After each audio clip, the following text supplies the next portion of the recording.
Christiane, maybe you could just start with a bit of a status update on how your hotels are surviving in this pandemic, what kind of capacity you guys have been operating under over this period.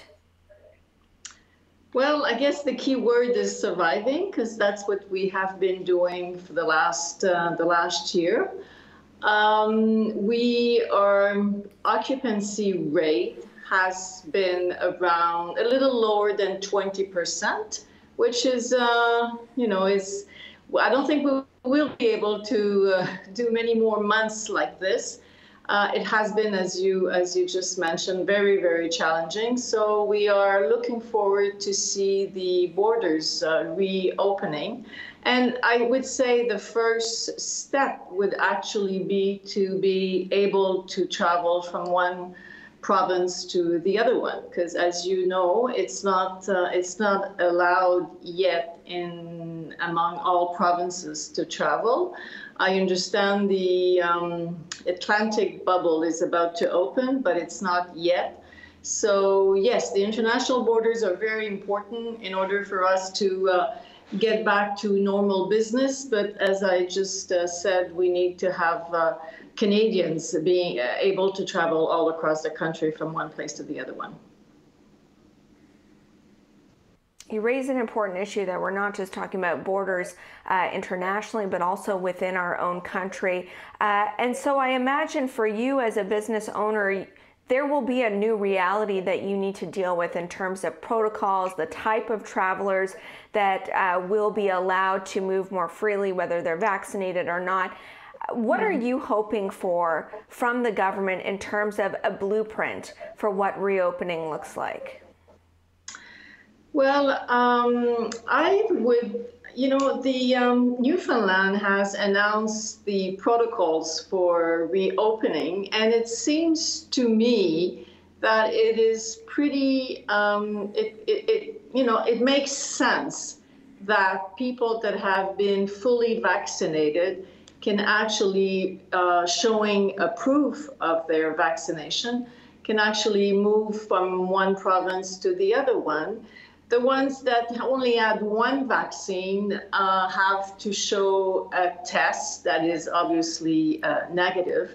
And the ones that don't have either one need to quarantine while they move to the. So I think those protocols make sense, and I think they should be controlled at the borders. And I think they should be the same all over. So people that have been fully vaccinated can actually move from one place to the other one. And also, I think we need to have goals in order to open up the borders. I mean, we need to know what the vaccination rate should be in order to open up the borders. So I think it would be an incentive for people to get vaccinated, because a lot of people, there are still some people that don't want to get vaccinated, but if it's the only way to travel, maybe it will make them think twice and get the vaccination. You mentioned a potential requirement to quarantine once they arrive in Canada. If Canada scraps quarantine hotels and you're allowed to, say, quarantine wherever your destination is your hotel set up to, host a traveler who intends to stay there and come and go as he pleases or she pleases, but needs to quarantine for, call it 3 days, 4 days, whatever the requirement is?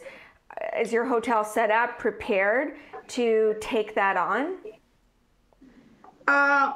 Well, just so you know, we have one of our hotels by the airport at Pearson has been doing quarantine, 3-day quarantine for the last 2 months. Once the program was installed, we were among the hotels that were selected to have people that are doing quarantine. So I guess we have a good training at doing that. And so I think we know how to do this. It's not we wouldn't want to do this in all of our hotels because there is a challenge in combining the two type of clienteles. It's not always easy. It's pretty easy at Pearson because we only have people that are there for the 3-day quarantine. And it would be a bit of a challenge to combine the two types of clientele, yes. It can be done, but it would be a little challenging. In terms of what you're doing to ensure the safety and to entice travelers back to your hotels, are you offering a cheaper pricing? Are you insisting that all your employees, if they're returning to work, that they are fully vaccinated? We are insisting is probably, we're not, it's not an obligation that they have, but we openly talk about it. And I have to say that, for example, at Pearson, the hotel we have there, all of our people, all of our employees have been vaccinated, and it actually was their choice to be vaccinated. It wasn't an obligation from us, but it was their choice to be vaccinated. I think people in the hospitality business, the ones that have been so badly hurt by this pandemic, they the ones that are still working in it, they want to continue, and they realize that vaccination is key to be able to continue to do our work freely.